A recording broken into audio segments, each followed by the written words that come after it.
नमस्कार दोस्तों, स्वागत है आप सभी का मेरे चैनल सारिका की आवाज़ में। मैं फिर से हाजिर हूँ कफन, जो कि मुंशी प्रेमचंद जी का बहुत ही प्रसिद्ध उपन्यास था, उसके भाग 2 को लेकर। तो अगली कहानी इस प्रकार है। सवेरे माधव ने कोठरी में जाकर देखा तो उसकी स्त्री ठंडी हो गई थी। उसके मुंह पर मक्खियां भिनक रही थीं, पथराई हुई आंखें ऊपर टंगी हुई थीं, सारी देह धूल से लथपथ हो रही थी। उसके पेट में बच्चा मर गया था। माधव भागा हुआ घीसू के पास आया।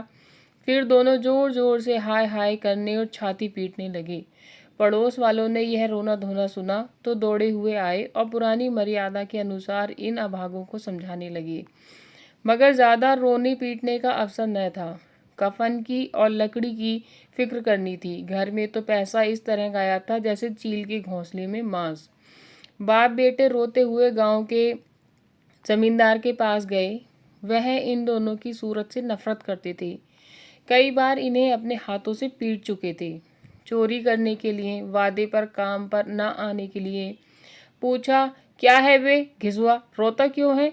अब तो तू कहीं दिखलाई भी नहीं देता। मालूम होता है इस गांव में रहना नहीं चाहता। घीसू ने जमीन पर सिर रखकर आंखों में आंसू भरे हुए कहा, सरकार, बड़ी विपत्ति में हूँ। माधव की घरवाली रात को गुजर गई। रात भर तड़पती रही सरकार। हम दोनों उसके सिरहाने बैठे रहे। दवा दारू जो कुछ हो सका सब कुछ किया। वह हमें दगा दे गई। अब कोई एक रोटी देने वाला भी न रहा मालिक। तबाह हो गए, घर उजड़ गया। आपका गुलाम हूँ। अब आपके सिवा कौन उसकी मिट्टी पार लगाएगा? हमारे हाथ में तो जो कुछ था वह सब तो दवा दारू में उड़ गया। सरकार की ही दया होगी तो उसकी मिट्टी उठेगी। आपके सिवा किसके द्वार पर जाऊं?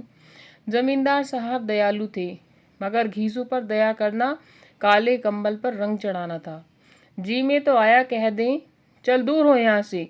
यूं तो बुलाने से भी नहीं आता। आज जब गरज पड़ी तो आकर खुशामद कर रहा है। हराम खोर कहीं का बदमाश।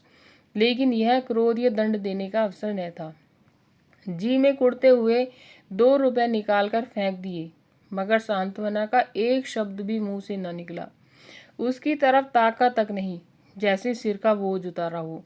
जब जमींदार साहब ने 2 रुपए दिए तो गांव के बनिए महाजनों को इनकार का साहस कैसे होता। घीसू जमींदार के नाम का ढिंढोरा भी पीटना खूब जानता था। किसी ने 2 आने दिए, किसी ने 4 आने। 1 घंटे में घीसू के पास 5 रुपए की अच्छी रकम जमा हो गई। कहीं से अनाज मिल गया, कहीं से लकड़ी। और दोपहर को घीसू और माधव बाजार से कफन लाने चले। इधर लोग बांस वास काटने लगे। गांव की नरम दिल स्त्रियां आ आकर लाश देखती और उसकी बेबसी पर 2 बूंद आंसू गिराकर चली जाती।